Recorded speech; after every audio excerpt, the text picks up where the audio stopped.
Hello, good afternoon. Yeah, this is functioning.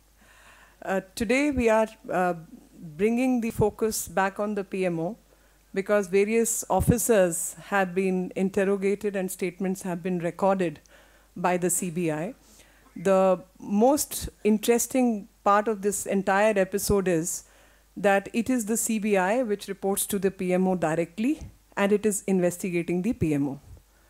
So what kind of fair evaluation are we expecting from the officers who are reporting to the Prime Minister directly, and they are supposed to investigate the role of the PMO, and PM, who was the then coal minister, in the capacity of coal minister, we have seen how Mr. Gupta and several other officers have conducted themselves, especially in the circumstances when the coal block allocation happened without following any mandatory rules. The screening committee gave allocation to certain companies. What was the basis? Nobody knows.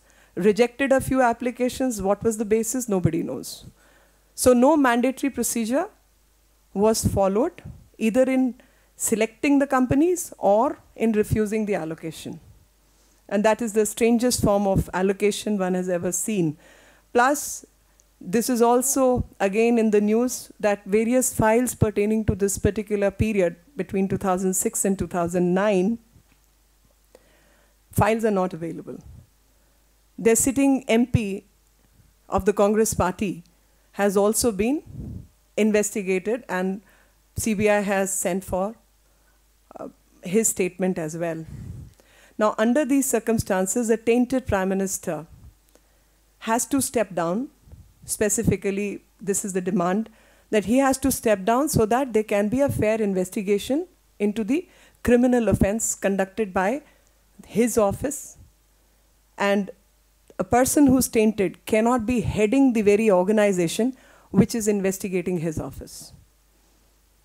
The second relevant case which is going on right now is Ishrat Jahan's case.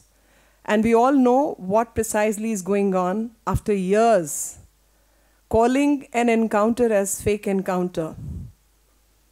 Now, encounters which happen in Gujarat, all are to be treated as fake encounters, whereas far higher numbers of encounters which have been happening across the country are correct encounters.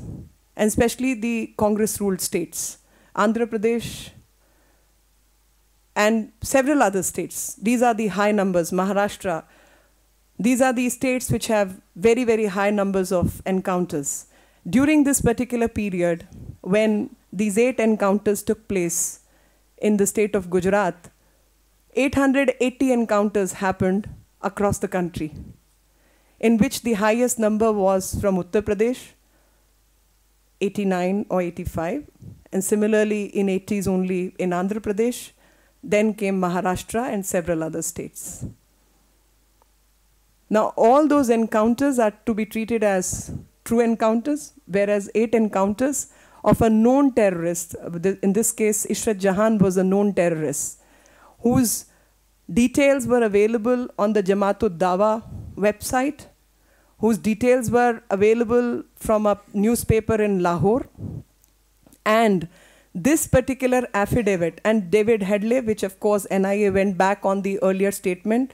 And the strangest thing is that what David Headley actually spoke about, because a connection was found between Jammu Kashmir, Pakistan, and this particular lady, Ishrat Jahan. There was a connection. There was a connection and communication which had been tracked. Now, what exactly David Headley has spoken, nobody knows. Earlier reports from across the country and outside the country did mention that Ishrat was an LET operator and David had knowledge about it. And subsequently, this particular knowledge and was brought out in the form of an affidavit, but subsequently NIA declined and changed tracks and said no such information is available. Now what information is available, we don't even have that information. A simple denial has come. And especially in case of Jamaatu Dawa and several other such websites which have which have mentioned Ishrat as LET operative, after 3 years of them covering it as LET operative, after 3 years, they have gone back on their words. Because, and the reason is, if you see the timeline, the reason is very simple. Ishrat's mother filed a transfer petition. And when transfer petition was filed, an affidavit by the IB, by the Home Ministry was filed, in which all these things were annexed as the annexures to the affidavit. And because these annexures came forward and came as handy tool in the hands of the ministry, Home Ministry, the turnaround came from those websites that by mistake they mentioned her to be LET operative and they had no knowledge after 3 years of this remaining on their site.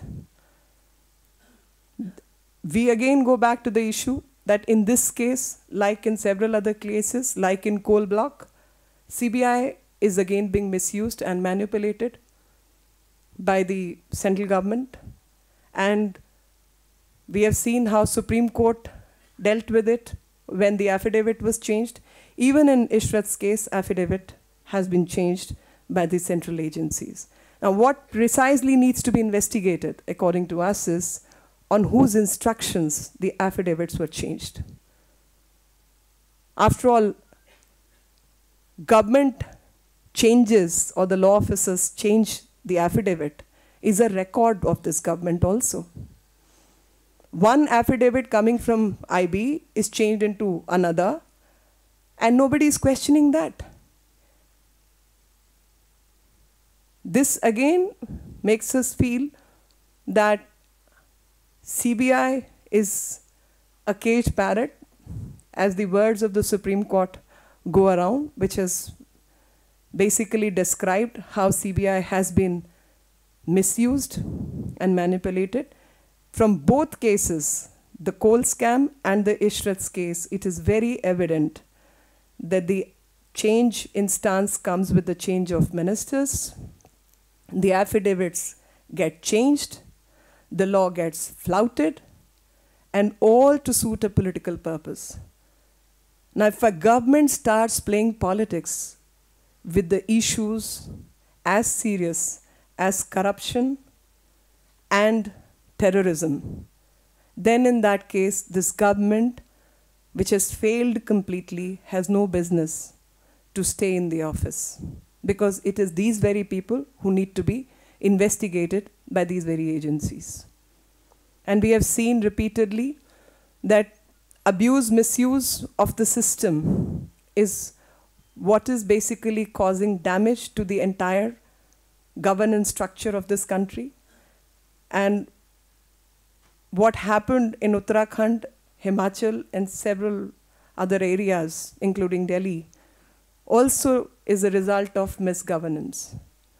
Because when such flash floods are affecting the lives and thousands of Hindu pilgrims are stranded, thousands have died, there is nothing called early warning system.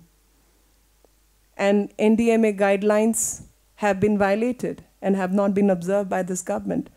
Our President, Mr. Rajnath Singh, has already instructed the BJP workers to come forward and help and carry on the rescue operations, relief measures, whatever way we can help. Because as per the state unit, the kind of devastation and destruction which is going on in Uttaranchal and Himachal is unbelievable. We are not even getting half the reports here in Delhi.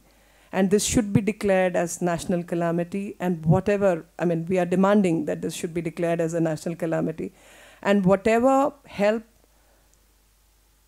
can be extended, should be extended to our countrymen and people who are stranded in such situations at war footing. And everyone must get engaged in helping out the people and getting across to this disaster. And this disaster is no longer a disaster which is affecting the state, but this be declared as national calamity, covering various states. Thank you.